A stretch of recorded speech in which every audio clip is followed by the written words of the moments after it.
Hey guys, just got home from Conroe. Finished up the tournament there in 30th. Had a lot of bites that I should have caught that would have put me way up there. I should have been fishing on championship day, but I wasn't on the winning fish anyway, I don't think. So wanted to go over some of the baits. You know, every fish counts in Major League. Look at that road nasty, ugh, salt, slush, nastiness. Should have put the cover on. Anyway, I got a day of cleaning to do, but it's 7 degrees here in Erie, Pennsylvania this morning, and we were complaining about how cold it was in Texas. Anyway, every fish counts, so I want to show you the baits that I caught them on. Wacky Rig Cinco with the Nico weedless hook, the best wacky rig hook out there by far, and using a 7.3 heavy NV Concept A reel, 8-to-1. Caught one fish on that, but it mattered, and it could matter a lot by the end of the year. So sitting in 14th in the Angler of the Year. Caught 2 on a regular chatterbait, and I'm using a rod that, if you're looking for the perfect chatterbait, spinnerbait type, bigger spinnerbait type rod, this is a 7.4. It's a moderate. It's got the cork. Always using 8-to-1 reels. But man, this rod really lets them have it, and so far not losing anything on that rod. It's pretty much like a glass rod. But I caught a couple on that. Spinnerbait, you know, we're not allowed to look at the results or the videos or anything, so we don't know what guys are catching them on. I had no idea the spinnerbait was doing so well in this tournament, but Terminator Super Stainless, again on the 7.3 heavy.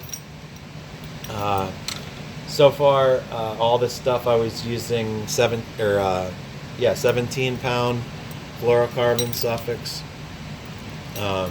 New SD reels, of course. My color scheme for the season. All 8-to-1. Some of these say 7.3-to-1, but they're all 8-to-1 gear ratio. This is basically the same jig that I used in the Classic. I couldn't get bit. Just couldn't make the jig thing happen. I couldn't fish for 4 or 5 bites a day like I normally do at Conroe.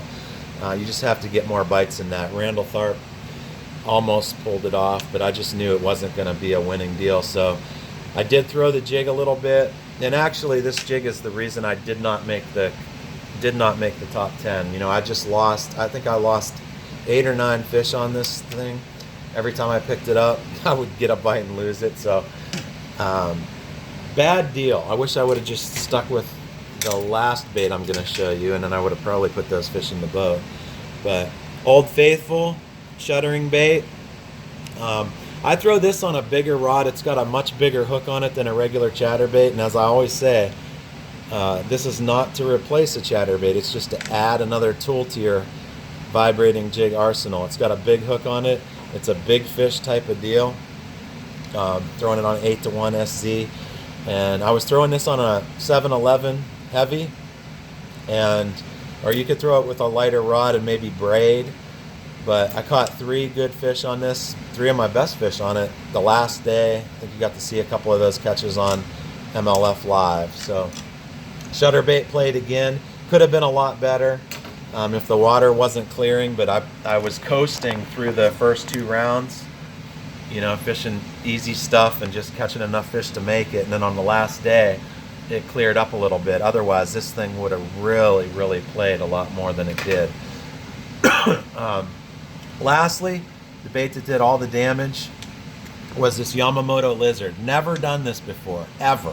Never Texas rigged a lizard and pitched it around. I've caught them on beds on lizards before, and of course on a Carolina rig, but never did this before. So the reason I did that was on the first day of practice, I went through a really good area that I was excited to check. You know, I've done well in the past.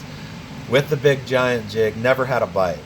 Turned around, put a lizard on, like sat down in the boat, took a tube off that I had on, and just for some reason, I don't know, Texas and pre-spawn, just decided to put this lizard on and give it a try. Went down through the same area, very short section, maybe 50 yards, got 4 bites on this. And that really made my eyeballs, you know, pop open. It was like, whoa! So, ended up sticking with the lizard. Definitely the tournament winning bait potential. You know, if I would have been in one of those perfect areas, and I would have quit picking up that stupid jig and losing them on it. If I'd have just stuck with this, I think I would have done a lot better in the end. But I was throwing that also on a 7.6 heavy, all envies SZ, 8-1, 3/16 ounce tungsten weight, a 3/0 heavy duty wide gap hook from VMC, which is by far the best. If you're not going to use a straight shank and you want to use a wide gap for certain things, cannot beat that hook. And I've given these out to some other pros, and everybody agrees. You know, they've thanked me. They caught a lot more fish on this, so not losing them anymore on the old Texas rig. I hope not for the whole season. This is a really good hook. Throwing a 3/0, they make a 2/0, 4/0 I use a lot. It goes all the way up to 6/0. So really good hook. But the Yamamoto Lizard, a lot of people don't know they make these things. And man, what a bait. Famous Yamamoto plastic. It's got some texture to it. They're all perfect out of the package, unlike some of the other ones. A little bit darker, less transparent, but a lot of cool colors to choose from Yamamoto. And a really great bait. I was putting a little chartreuse dye on the tips of those things in the muddy water. He also makes a 4-inch version that I've used on the beds to save my butt a lot of times. But that's my recap of Conroe. We are headed to, where are we going? We're going to Raleigh, North Carolina to fish some really good lakes coming up here in a month.